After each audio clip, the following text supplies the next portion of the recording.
New York City voters have consistently measured mayors by a single question.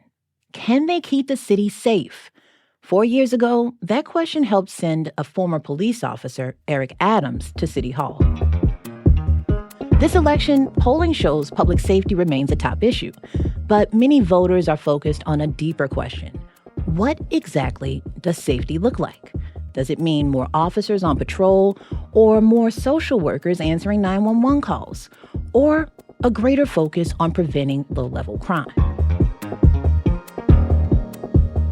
From WNYC, this is NYC Now. I'm Janae Pierre. With the election less than a month away, we wanted to understand how voters are thinking about these questions around police resources and deployment, and how they're viewing each candidate's approach to public safety. My colleagues Brittany Kriegstein and Ben Feuerherd have been reporting across the city, and they both join me now. So, Brittany, Ben, you visited 5 neighborhoods across the city that backed the current mayor, Eric Adams, in the last election. But these neighborhoods are still struggling with violent crime right now. Why did you pick these neighborhoods and what did you find? Yeah, sure, Janae. So we basically split up and we visited East New York and Coney Island in Brooklyn, Rochdale Village in Queens, Wakefield in the Bronx, and then East Harlem near the 125th Street Transit Hub. And these are places where we identified that some categories of major crime, as you mentioned, like homicides, assaults, and robberies, and a few others, have actually risen this year, despite overall crime drops citywide.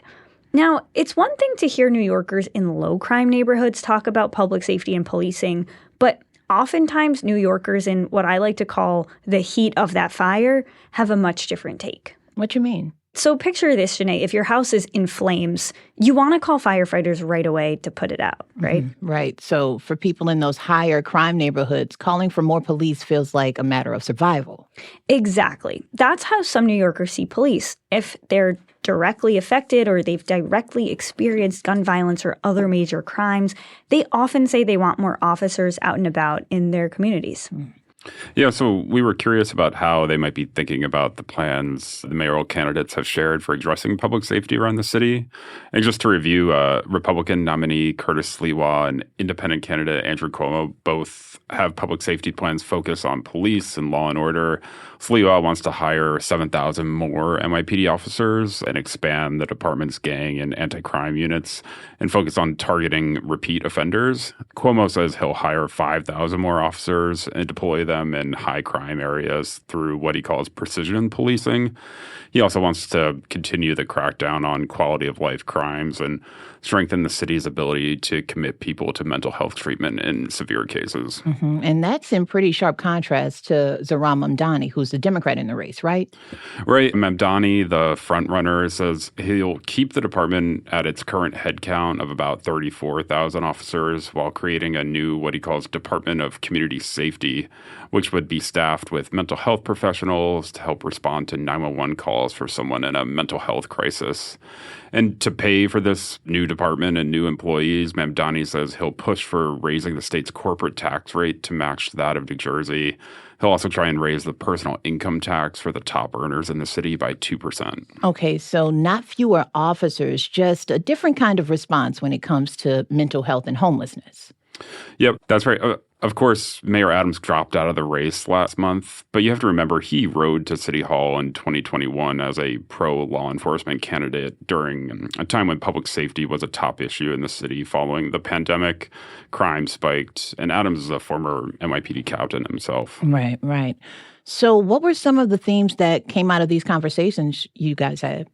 Well, one thing we realized pretty quickly is that we reporters tend to be a lot more clued in on politics. For sure. Than the average voter, you know, especially with the election still weeks away. Some of the residents we spoke to said they didn't know much about any of the candidates at all. Yeah, that's not uncommon, Brittany. People aren't always tuned in an election, especially a local race. That's true. So we tried to explain their plans, and when we did, most voters seized on Mamdani's idea to invest more resources in responding to people in mental health crises. It was interesting. People kept bringing it up basically unprompted, talking about how mental health connects to safety in their communities. And so one person who explains pretty well his concerns was a guy named Michael Thompson. He was one of the first people I spoke to in East Harlem. Which strategy do you think is most helpful? I do think mental health is a severe concern right now. I don't think Siwa or Cuomo are equipped to handle mental health in a proactive kind of way. Yeah, Michael sounds pretty frustrated. Yeah, and he wasn't alone. Just a few blocks away, another voter, Tanasia Brown, said almost the same thing. I feel like they do need to have more mental health people because there's a lot of people out here that has mental health issues. And I feel like sometimes the cops can't really handle people like that. And over in Queens at Rochdale Village, a voter named Abzal Amate said this. Cuomo wants to hire 5,000 more cops. Sliwa, the Republican, he wants to hire 7,000 more cops. And Mamdani says, I'm going to keep the number of police the same, but I'm also going to add some mental health professionals to respond to certain 911 calls. Yeah, I think that's much better. What would you do? I would take the last candidate because he's helping more of the mental state of this community. So even in neighborhoods where people are living with violent crime every day, there seems to be this openness, a willingness even, to try something new. Yeah, that's right. Now, it's important to mention that some 911 mental health calls are already handled by what are known as Be Heard teams, which include mental health professionals that respond to situations where the subject does not seem at risk of harming themselves or others. The city also runs mobile crisis teams with clinicians for less urgent calls placed through 988. And Mamdani says he wants to expand both programs. And regardless of whose platforms they support, residents told us very clearly that they didn't think enough was currently being done to tackle mental health in the city, particularly as it plays out on the streets and on the subways. Okay, so voters seem open to Mamdani's plan. What did they say about the idea of hiring more police officers like his opponents, Andrew Cuomo and Curtis Sliwa? Are they proposing anything? Yeah, Janae, so some voters were conflicted about this. Many said they thought it was important to have police in their communities, but they didn't necessarily feel like hiring more officers was the best way to address these pervasive concerns they have about people struggling with mental health issues. Some people, like Stacey Rosario, were literally trying to figure this out in their minds while we were talking. I also spoke to her at the 125th Street subway station in East Harlem. I'm stuck in between the 7,000 and the adding mental health professionals because there's a lot of just unhinged, crazy people out there with no help at all, especially riding or just staying in the subways, living here. That's pretty hard.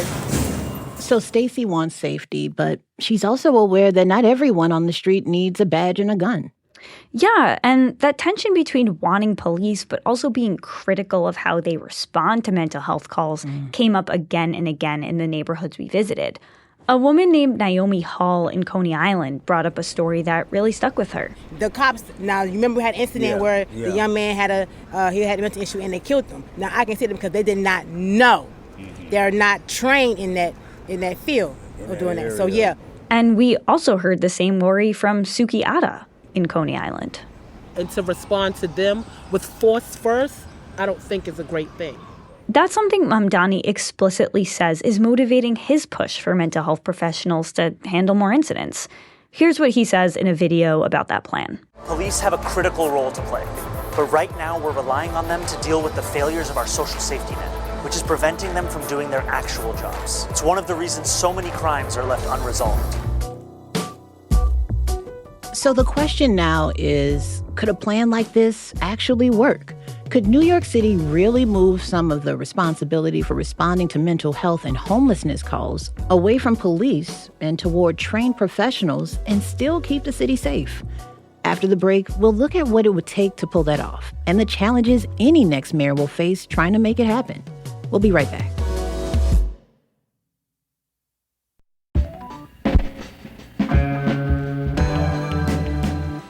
Before the break, we heard from New Yorkers in neighborhoods where violent crime remains high. People who said they want police to focus on serious crime and leave mental health calls to social workers. So, could New York City realistically build a system where police aren't always the first to respond? Now, Ben, you've been talking to experts about what it would take to make something like this reality. So what do experts say about how that could go? Yeah, so there are some mixed perspectives here. I spoke to Jeff Coots. He's a professor at John Jay College of Criminal Justice, and he specializes in public health. And he says that limiting police presence when responding to homeless or mentally ill New Yorkers could ultimately be popular with some police officers.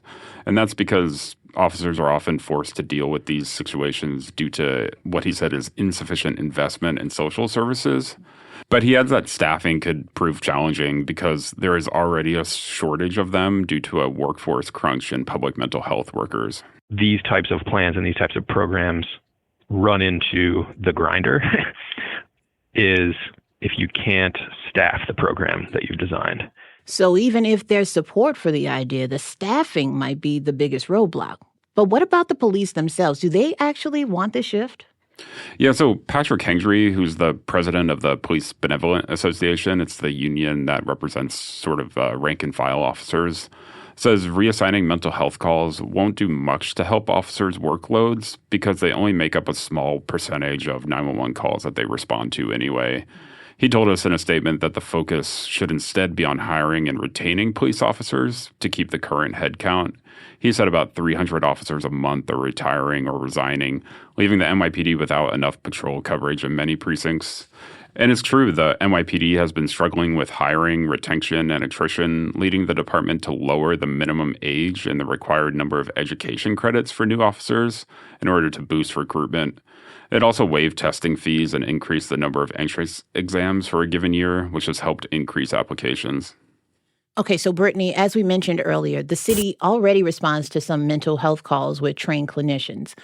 Has that been successful at all? And have any other places tried doing something similar? Yeah, some places actually have. Mamdani's campaign points to states like Oregon, Colorado, and Washington that have used similar approaches, though everyone agrees New York would really have to bolster its investments in hiring to dispatch mental health teams citywide. The programs we already have had some success, according to officials, and now they're responding to thousands of 911 calls every year, but they'd have to really, really grow that. The bottom line, Janae, is New Yorkers told us they're ready for a fresh strategy. I was with a man named Sam Jones in Wakefield, which is a neighborhood in the Bronx that struggled with a pretty sharp increase in violent crime over the past year. I literally watched as he helped two paramedics load an unconscious man who appeared to be having an overdose into an ambulance. But Sam said something interesting. He said that while these are things that people in his community deal with quite often, they don't necessarily want to call police. He said people go through their struggles, and that's what he and other members of the community are for, to kind of, help those people on their way without having to call in law enforcement. The cops will either lock them up or not even say that. They'll detain them, and then they'll call the EMS. There's not a lot of people out here helping the community with mental health. And a lot of New Yorkers echoed this point. They just don't want over-policing in their communities, especially when it comes to people struggling with mental health. But ultimately, whatever happens next year will hinge on Election Day next month. That's right. That's WNYC's Brittany Kriegstein and Ben Feuerherd. Thank you both so much.